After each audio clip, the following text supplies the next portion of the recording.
Hello everyone, welcome to the Green Man channel. Hope you're doing good and well. So for this Friday's album review, I'm reviewing the latest release from a folk metal band called The Privateer and their album Kingdom of Exiles, which came out last week on Friday the 20th of January via Reaper Entertainment. The album is 9 tracks and it's about 15 minutes in length. So to apologise up front, first of all, I'm suffering from a pretty bad cold at the moment, so I'm going to sound even more nasal than I usually do. Sorry about that. I'm just going to soldier on with this review nevertheless.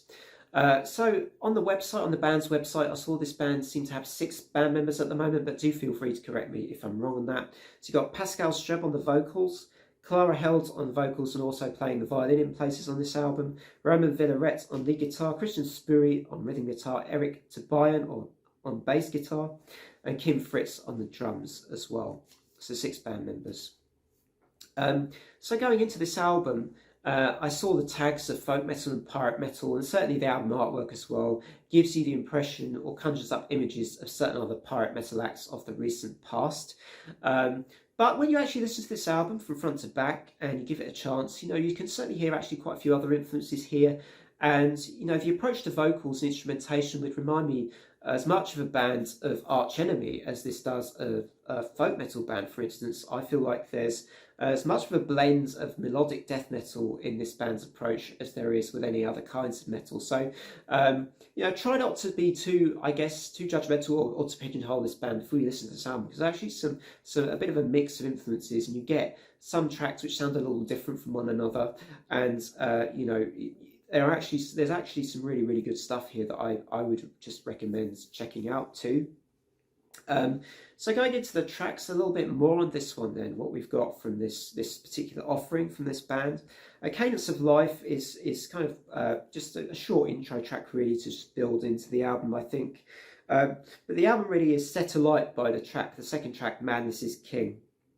I love the way you got the combination of fast shredding, fast guitar shredding with some of those kind of folk metal vocal stylings obviously here as well, but it gets better and better as it goes on with more melodic guitar work and the introduction, I think, of harsh vocals by Clara Held as well, which only serve to amplify the power of this second track on the album. I also really like a pre-release single from this album, which was called The Darkest Shadows of Life, which I thought had a clean chorus and some great harmonising as well of the lead guitar work with the violins too. So the album got off for me to quite a strong, certainly pretty strong first half. 5th track, Foretold Story, was also pretty cool the way it started. I just loved when the distortion and the drums really kicked in to the track. And I think the production of this album is actually pretty good for the most part too. Foretold Story, if anything, I found that it was one of these tracks where I did start to wonder when it was going to come to an end at one point in the track, which is never a good sign. But for the most part, I really liked the rhythms that were on offer in that track, and it was certainly another pretty good track on the album.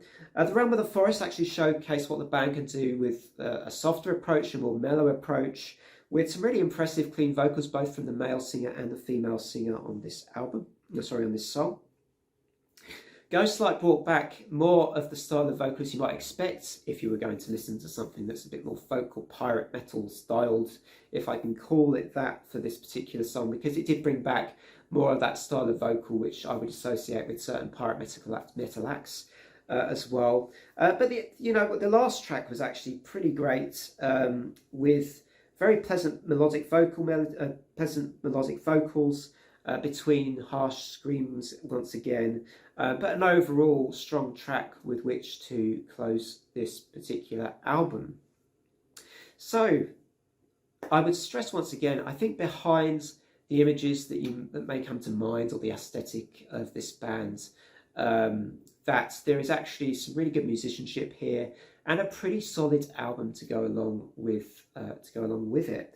So overall, I'm actually going to give this album a 7.5 out of 10. I do think there were parts of it I might have improved, maybe even trimmed a tiny bit to enhance the album more. I also don't think the band necessarily need to employ as much of the folk metal vocal approach. I think if they took just more of that melodic style on with the vocals, that would maybe draw more strengths out of some of these tracks in the album too. I would say that I was a real fan of this album. Perhaps that's just because of my taste, but when they brought in the melodic death, I actually thought that served to strengthen the album for the most part. But there was really impressive clean vocals, and just a whole range of things. And it was impressive that the album, I thought, held together quite well as a whole, despite some of the directions that they clearly decided to go in with some of these songs. So yeah, overall a good album, which I definitely recommend you check out, whether you like folk metal, melodic death metal, any of those sorts of things. You just want to try something out that's a little new